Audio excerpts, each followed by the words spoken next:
当前，全球面临着多重危机与挑战。特朗普重返白宫将会为全球治理与国际合作带来更多的不确定性。那么，特朗普 2.0 时期，世界秩序会发生怎样的改变？中国应扮演怎样的角色？世界当如何看待特朗普的关税计划？为了回答这些问题，在由全球化智库和中国人民对外友好协会联合主办的第9届中国全球智库创新年会上，我们特别采访到了著名国际关系研究学者安明富。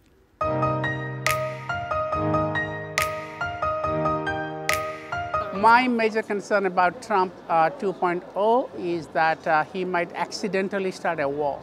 Not because he wants to, but because of all this miscalculation, all this very impulsive policy making, he could undermine what is called trust and confidence. Not only with countries like China, because there was not much trust at the moment, but among its own allies. So between, say, US and the European countries, US and Canada. Also, he will, because by being unilateral, imposing threatening sanctions on everybody, he will poison the global atmosphere, make it very competitive and very kind of dark. So it's both psychological, but there is a possibility that accidentally he could, unintentionally, he could actually start a war because he thinks he can control everything.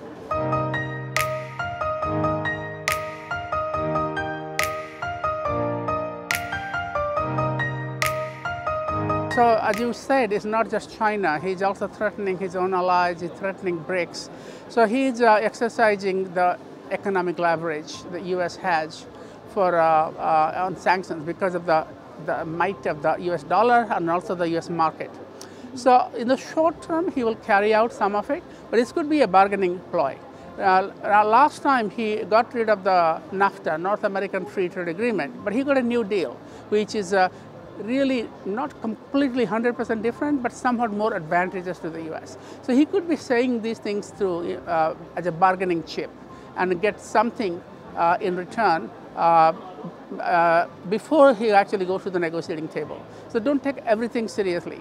But if he goes through it, it's ultimately going to be bad for the U.S. because all these countries are going to go and find alternative ways, either during Trump or looking at the future, that they want to get out of this dependence on the US dollar, and they're going to also make themselves less vulnerable to American sanctions. And also countries like China will be, expanding the non-American market. They will, China, India is a 1.4 billion market, and China and India, if they actually cooperate, it sort of opens up the whole market. So it could backfire on the US because of what Trump is doing in the long term.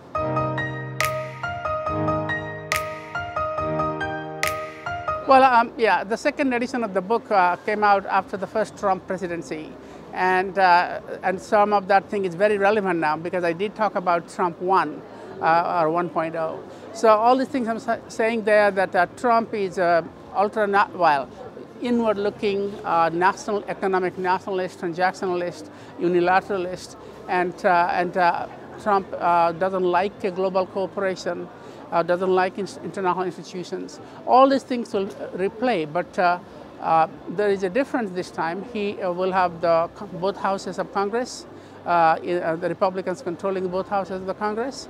He will have, of course, he's more confident. He can basically get rid of all the legal cases against him at the federal level.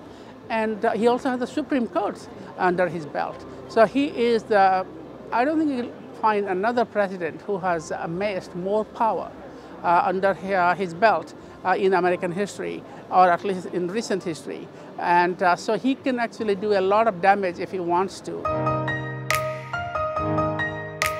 The world order is going to change. It's post-American, but that's the point I was trying to make, that a lot of the changes, Trump is like a consequence, not a cause of the decline of the Western-led world order. There are many changes that have happened in the last 50 years.